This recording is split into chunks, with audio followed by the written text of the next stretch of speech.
Israeli আগ্রাসনে গত এক বছরে ধ্বংসস্তূপে পরিণত হয়েছে গাজা। ইসরায়েলি গণহত্যায় গাজায় এমন কোনো পরিবার নেই যারা স্বজন হারায়নি।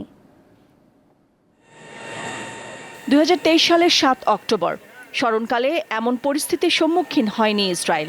নজিরবিহীন হামলা চালান ফিলিস্তিনের প্রতিরোধ সংগঠন হামাসের যোদ্ধারা। সীমান্তে নাহাল ওজ নামের সামরিক ঘাঁটি দখলে নেয় হামাস। এরপর বিশ্ব সাক্ষী হলো এক অমানবিক পরিস্থিতির। গাজায় ইসরায়েলি বাহিনী নির্বিচারে গণহত্যা চালিয়ে যাচ্ছে, আর ফিলিস্তিনের উপত্যকাটি পরিণত হয়েছে মৃত্যুপুরীতে। আগ্রাসী আচরণে চড়া মূল্যও দিতে হচ্ছে ইসরায়েলকে। 2024 সালে গাজায় চলমান যুদ্ধের আগে ইসরায়েলের জিডিপি 3.4% বৃদ্ধি পাবে বলে পূর্বাভাস দিয়েছিল আন্তর্জাতিক মুদ্রা তহবিল IMF।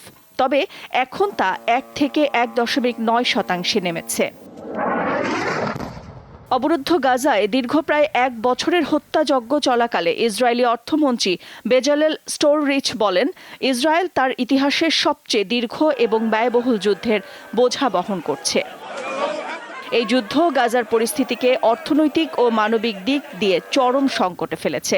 ইসরায়েলি আগ্রাসনের পরিপ্রেক্ষিতে ফিলিস্তিনের পশ্চিম তীরও দ্রুত অর্থনৈতিক পতনের মুখে রয়েছে। এদিকে তেল আবিব বিশ্ববিদ্যালয়ের জাতীয় নিরাপত্তা অধ্যয়ন ইনস্টিটিউটের এক গবেষণায় বলা হয়েছে, যদি ইসরায়েল সরকার গাজা ও লেবানন থেকে তার সেনাবাহিনী সম্পূর্ণ প্রত্যাহার করে নেয়, তাহলে দেশের অর্থনীতি আরও দুর্বল অবস্থানে পৌঁছাবে। নাদিরা জাহান, দীপ্ত বার্তাকক্ষ।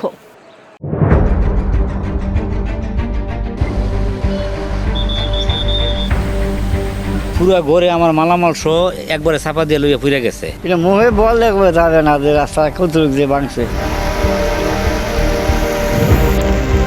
100-200 বছর আগের ঐতিহ্য মাটির ঘর ছিল, ওই মাটির ঘরগুলো একবারে ভাঙ্গিয়া নিচে পড়ে গেছে। মানুষের তো অসহায়, করার কিছু নাই।